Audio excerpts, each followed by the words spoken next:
to Juice podcast. This might be the first time that you see us. So I'm Gwen Douglas. And I'm Emily Harmon. And yeah, this is Juice. So welcome. Welcome back. This is first episode of season 2. Yes. Yeah. So we've taken a bit of a break over summer. What did you get up to this summer? Busy, flying around. We went to Canada. We went to... Where else did I go?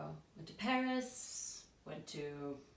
Visited the forest around Berlin. That's nice. Went to the UK for a wedding, couple weddings. The usual summer activities. And I just chilled out here at the pool. Drinking lots of rosé and actually drinking some frosé. Which is what we're talking about today. Frosé. Frosé, yeah. So I thought before we start, we could just taste some rosé. Cool. Yeah. The basic. Did you try any good rosés this summer? I don't know if I drank that much rosé this summer. It wasn't really a rosé summer for me. I know last year we did a drink pink episode. Yeah. And I actually think it's funny, isn't it, that there's still this phenomena about pink wine, rosé wine. Because I love pink wine, but I think we discussed it last year that I don't think it's necessarily something that either you or I only drink during the summer. I would drink pink wine all the way through, but I think this one epitomises exactly what people expect, or most people expect from rosé in the summer, because it's light, it's dry. And actually it's not that dry, because I think there's like 8 grams of residual sugar in this rosé. But when you first taste it, so we have 2017 Riedlin rosé, which is a Spätburgunder rosé, so a Pinot Noir rosé from Baden in Germany. Riedlin, they just produced 2 wines actually. So Marcus Riedlin is producing the wines now. He's actually the husband of Sibylle Kunz. Ah, okay. Yeah, they're in conversion to biodynamic. So I think 19 is the first biodynamic certified vintage doing. Cool. And this is just a Sanier style of rosé from the Pinot Noir that they usually produce. So what I was going to say, and what does that mean for those watching or listening at home? So that means that when they're producing the red wines and they're leaving it in contact with the skins, after about 3 or 4 hours, they just run off some of the juice. So it started to take a little bit of the colour, but not completely. So just some of the juice is removed, and then it's left still in contact with the bit that's left is still in contact with the juice that then the skins then turns into the Pinot Noir that they produce. Cool. Yeah. Lovely. So it's a really pretty colour. Yeah. I mean, it kind of matches our chairs here. And your eyeshadow. Yeah. Oh yeah. You can't really see that though. No. We might have to do a super zoom. Different shades of orange and pink. Yeah. So quite small, like very small. So 1.2 hectares. It's tiny. The vineyards are the vines are between 20 to 50 years of age. So not super young either.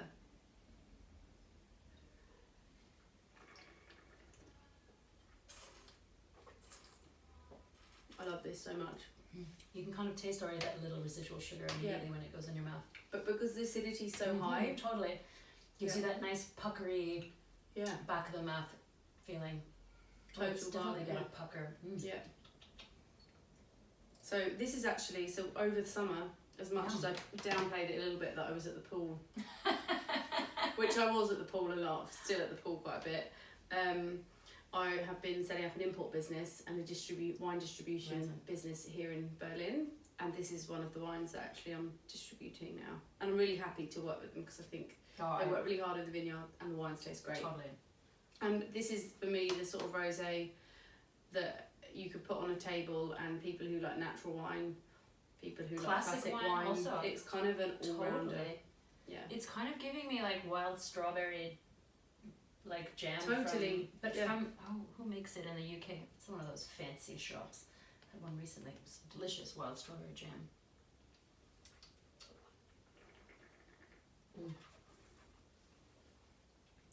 It's really actually packs some pretty good flavour. Delicious. Yeah. I can see why this is a good choice for your frosé actually.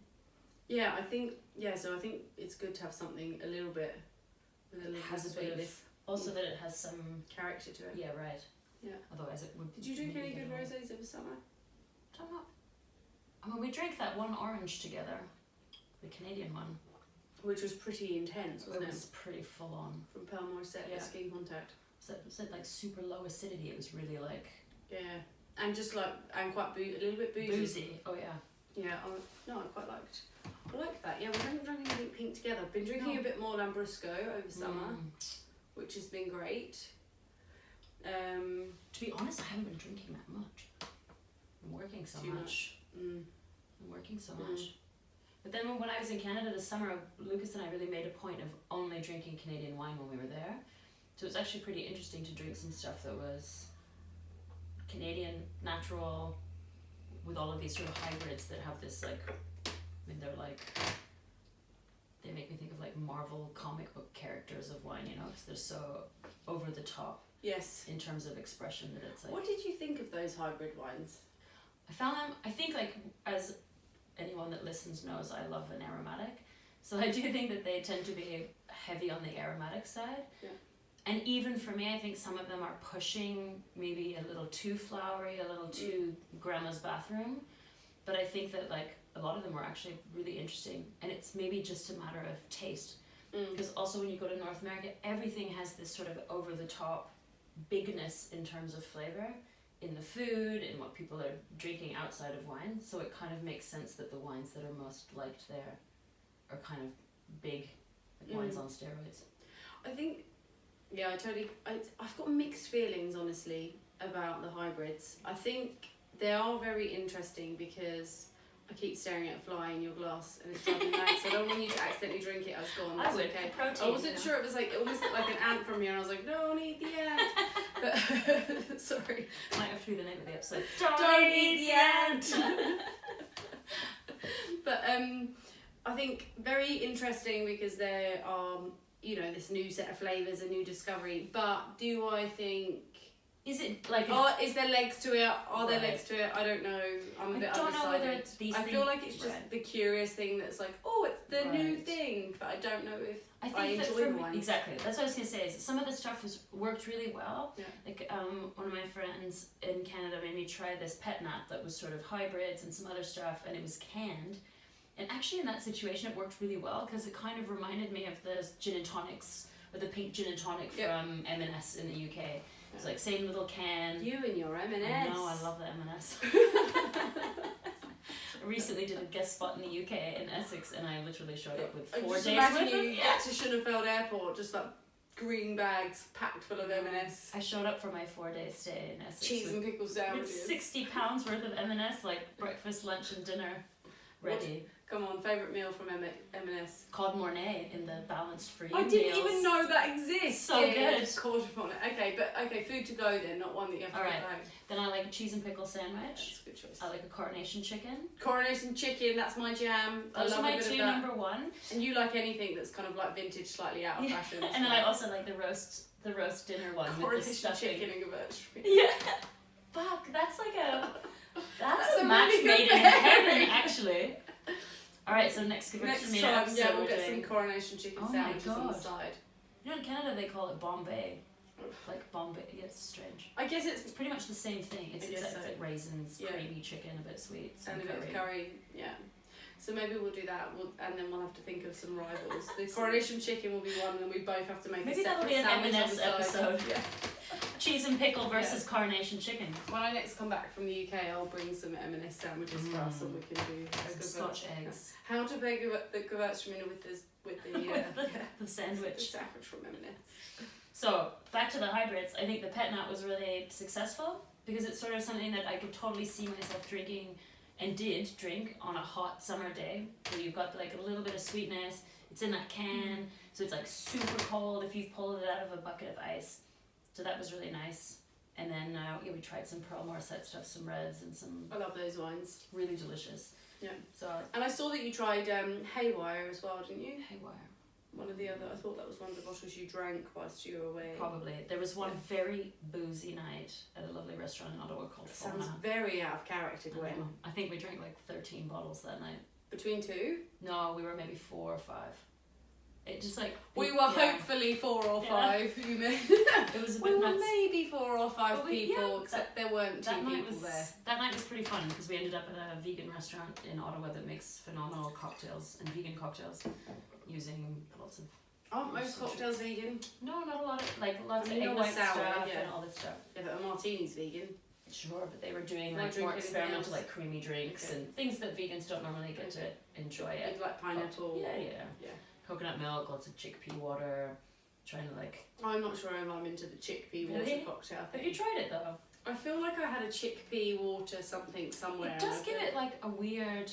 It kind of has that like that Pearl Morissette orange where it has that the sort of beanie like quality. yeah exactly viscous. the viscous like you know Gloopy. if you leave dish soap water in the sink for too long it becomes really like gloopy. Makes me think of that a little bit. That doesn't make me want to drink. No, it's not very appetizing. Yeah, we've got chickpea water cocktails. Remember when you leave your dishwater and you just don't do That's what it anything tastes and then like. like frog spawn appears because it's been weeks. Basically. So that was a fun night. Okay, cool. That sounds nice. So that was kind of the only boozy part of the holiday.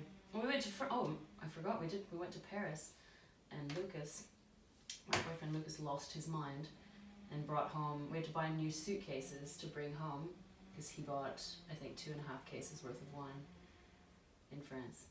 Like he just couldn't be stopped. Jesus.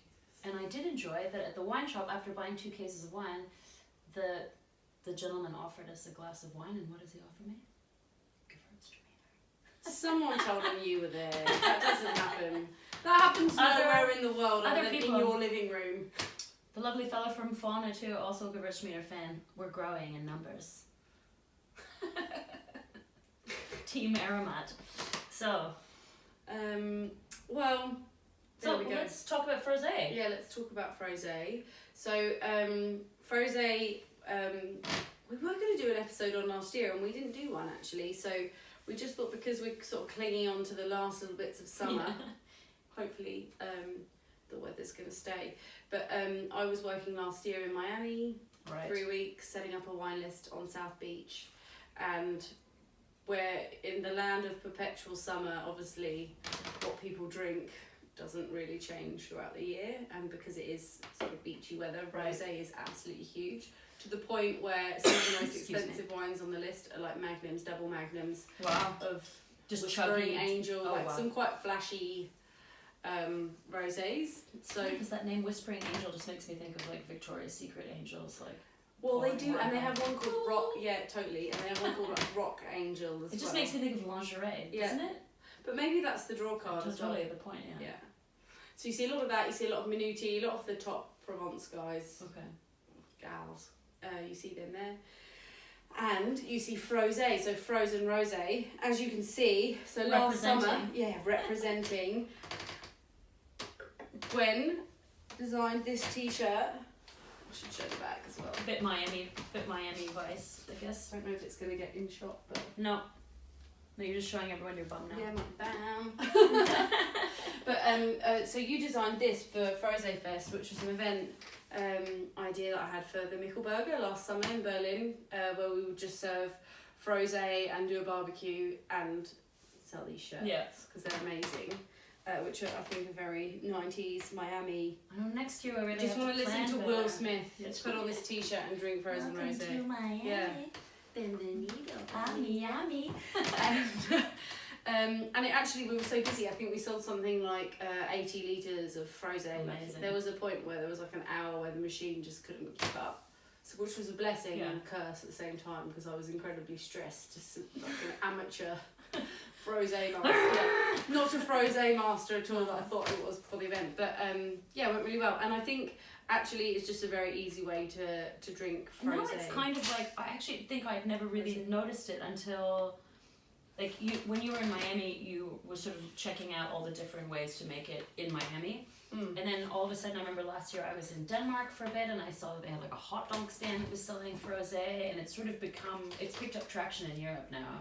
Yes. We're seeing it more and more. Yeah, and different actually bars. there's a producer from from Provence called Mirabelle, and they've started producing like icy poles, Really? which I forgot to bring because I did have one in my freezer that I've been shit. saving to share with you. What a good idea. Yeah, so you can buy them like, they look like Calippos, that sort of shape. Yeah, totally. And they gave me one when I went to Taste of London, and I've been saving it so you could try it. And that's now sold in Waitrose in the UK. So, and I've seen it actually being sold. I'm pretty sure I saw it somewhere. I saw it in England recently, somewhere else, and I think I might have seen it in Berlin somewhere as well. So it's slowly taking off. And actually, not Haubentaucher, the pool nearest to me, Humbelheim, the outdoor pool, they serve Frosé there now as well. Yeah, because I think like at the Café Tropez. Berlin is sort of the perfect place for this kind of casual, portable drinking stuff. Yeah. Because it's a city where it's legal to drink on the street. So it makes perfect sense to have like boozy pops and little cans or whatever, takeaway stuff. Should we make some? Let's do it! Let's do it. So I bought my little machine from home. Move that one there. So I bought my little machine from home, which actually very easy to get hold of online. It's essentially, this is a mixing chamber on the outside, and inside. We might terrify the dog, so a sausage might appear. Yeah. He might be like, oh! Never wake a sleeping sausage. He's in his little suitcase. So the middle bit we put ice in. I've prepared some ice. My little Blue Peter moment that we've all been waiting for. So ice. Marvellous. And rock salt. Half spilled on the floor, but that's okay. So the idea is obviously everybody know, well, not everybody, presumptuous, but the idea is when you mix the salt with the ice, that it keeps the ice staying colder for longer. Oh, that's interesting. Yeah, so we're going to start. Popping. Feel free to get in there, and we have one giant ice cube. Okay, Lodi. It's okay. Did wash the hands. It's okay. It doesn't matter if you have or haven't, because it doesn't come in any way in contact with the drink. Oh, really? Yeah. So That's just interesting. we just be really careful with the salt so it doesn't go on the outside. Use Otherwise, we're making a Frosé margarita. Yeah. Shit. Yeah, more. So it doesn't impart any flavour at all, the rock No, salt? because everything else is going on the outside. So the idea is this Oh. chamber's, and then it slowly Gotcha. turns into a slushy. So it's like almost like a cooling I element. should have used my eyeballs. That's what's happening. I thought there was. We'll probably have to, during the process, Add more ice cubes. add more ice Because cubes. that's too much. Yeah. Alright. So we'll pop them down. So now we've done that part. Just gonna pop that tiny ice cube in the plant. Yeah, no, not yet. So I was like, oh no, yeah, you do it this way. Oh, then you have to pour it into. Yeah. Oh my, nice. There's some, because look, this is actually, I've taken the lid off, but you don't have to, because You there's just ice pop- and salt there, and then the wine goes here. So Okay. we've got about 600 mils of wine here. So there's lots of different approaches you can do to your recipe. Okay. The recipe I like is to stay more on the wine side of things, the grape side of things. So I use rosé and a sweeter style of vermouth, and that's it. Okay. Because we've other- definitely had some with. Vodka, you can also Right. add fruit to it, but I think the vodka makes it a bit boozy, and I like Also, the it's fact like- that vermouth is made from grapes. Yeah, so- totally. yeah. Also, I think the vodka's just trying to get you smashed faster. There's no real it's not Yeah. giving you taste or anything else. It's just Mm. getting the job done quicker. And then in terms of how much do we add, so usually it's really personal. I would usually do somewhere between 3/4 to 4/5 wine, and Okay. then more vermouth. But you can go less on the vermouth if you want. So it's just a matter of taste. Yeah. Like try it, experiment. So we're and see what gonna- happens. We just have to check that front bit's closed. Yeah, which I haven't done. That was good that we did that earlier. We've only wasted like 20 mils of wine. It's not running out now, is it? No, we're good. I didn't realise this is how it was made. Yeah. Remember I bought batch over to yours? I did this at but home you first. I was so done it at excited. home, yeah. I just didn't know that it was like a machine like this. Because even when you brought this over, it looked just like a blender. I didn't look at it properly. Right, so that's like that. Great. Now we're going to add the vermouth. And because we're very technical people here and we haven't got any measures, we're going to kind of... Eyeball it. Yes, exactly. So 250, not even 250 mils, we put about 100 mils in. I kind of just decide on the colour. But if you want to make it at home, Yeah, exactly. It looks good. that looks really good. That Yeah. looks Yeah, if you want to make it at home, I would suggest with 1 bottle of wine, adding around anywhere between 120, maybe 180 millilitres. But you can add more if you want. It's just going to give it, I like that it gives it a slight bitter edge. In this case, we're using Martini Rosso.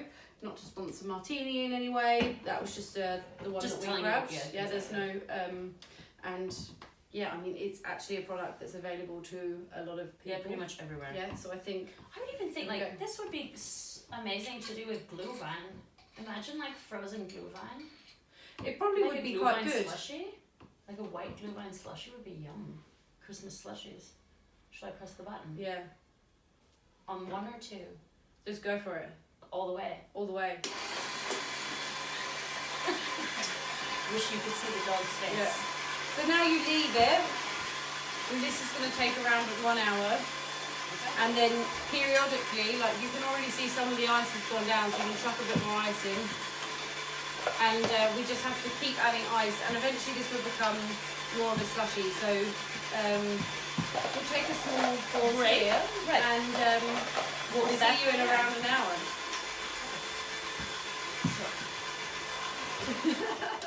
So I just poured myself some of this, as you may or may not have seen or heard.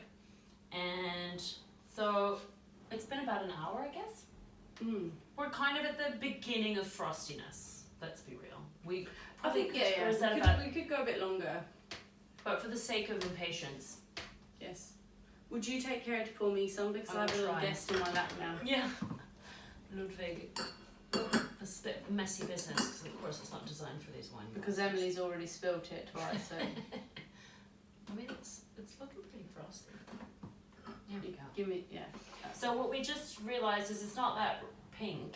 But the rosé that we used was quite a pale rosé. It was kind of salmon-y so, coloured anyway. yeah, so it's taken on a bit too much of the colour from the vermouth. So we're going to call it Frorange.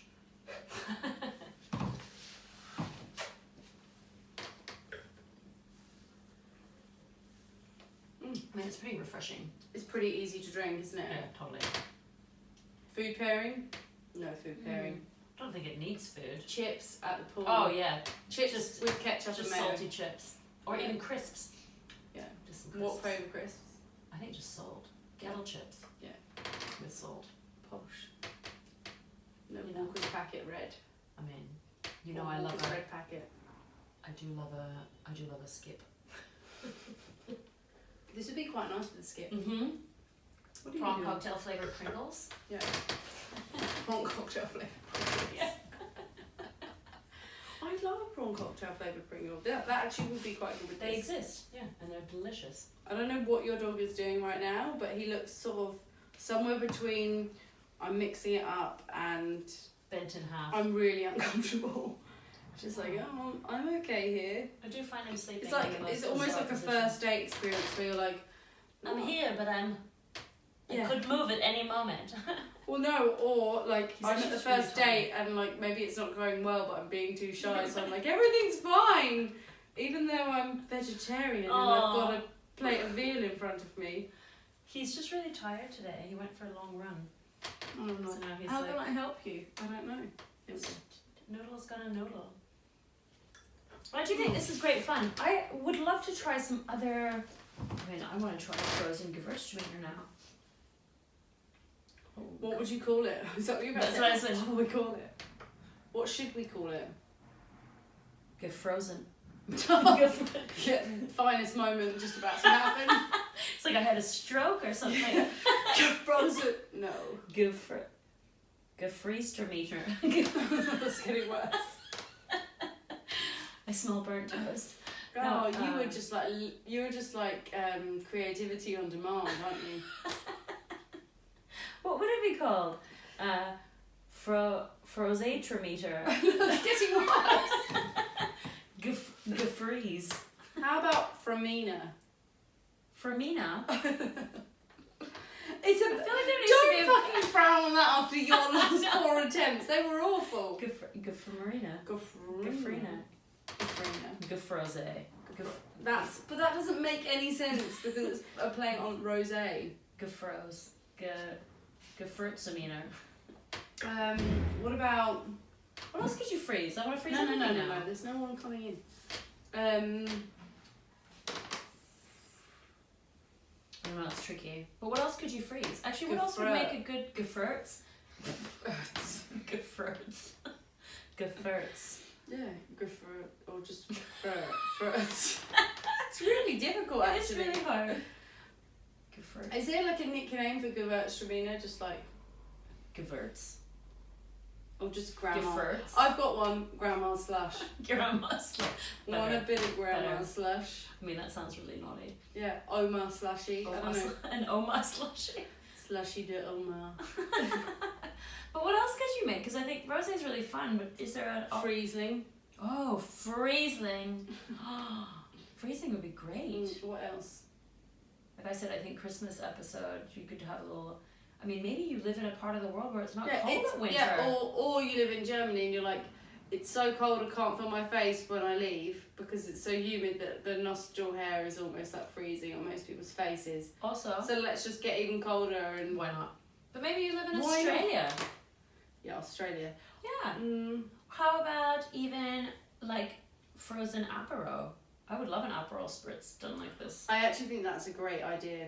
Like, because actually the vermouthenness is really nice. Or you use the Aperol and do the Frosé with that, and then you do like a float with Prosecco. Oh shit. That's the one. Oh, that's good. That's even really good. Frampain. Frampain. I'm not good at these frozen names. Oh, I'd love a bit of Frampain. Frampain. Yeah. Frizz. Some frizz. Yeah. Some frizz. Frizz is not great. Frizz is funny. Frizz is awful. Nobody wants frizz. Frizzy hair. Frizz. Yeah. Think of all those people with afro hair. I think we've been dipping into the Frosé too much. So the Frosé is good enough that we're tongue twisted. Yeah. But we'd like to hear. I'd like to hear all about the different words that you come up with creatively that actually have a bit more. Help us out, and also that roll off the tongue. Right. Also, do you live somewhere where you make Frosé on a regular basis? Because if you do, we'd love to hear your recipe. I know. And the wiener. dog. Oh, what a ween. Oh, no, don't say what a wiener. He is You a didn't wiener. hear it, don't worry. It's my wiener schnitzel. No. So yeah, we want to hear all of your recipes if you have a really good one. I know that some people like to put raspberry or fruit or strawberry kind of like daiquiri mix sometimes into these if you want to sort of like lessen the alcohol kick or just make it a little, I don't know, more fruity. Yeah. But let us know what frozen drinks you're making, what your recipes are. Maybe we'll try them out. We'll do a frozen drinks revisited episode. Hopefully we would have planned a few more catchy names for those frozen drinks. Or we're just going to steal yours. Yeah, or we'll use yours. But until then, thank you for tuning in to Juice Podcast. You can find us on Instagram at juice.podcast. You can find us online where you can buy a delightful tote, as pictured in the video. And you can find it at juice.show. And you can also find us on Twitter. Juice_podcast. So send us all your pictures, your recipes and whatever else, and we really look forward to seeing you next week. And your wine pups. Yes, and this is Ludwig. Cheers. Oh, no. He's like, no.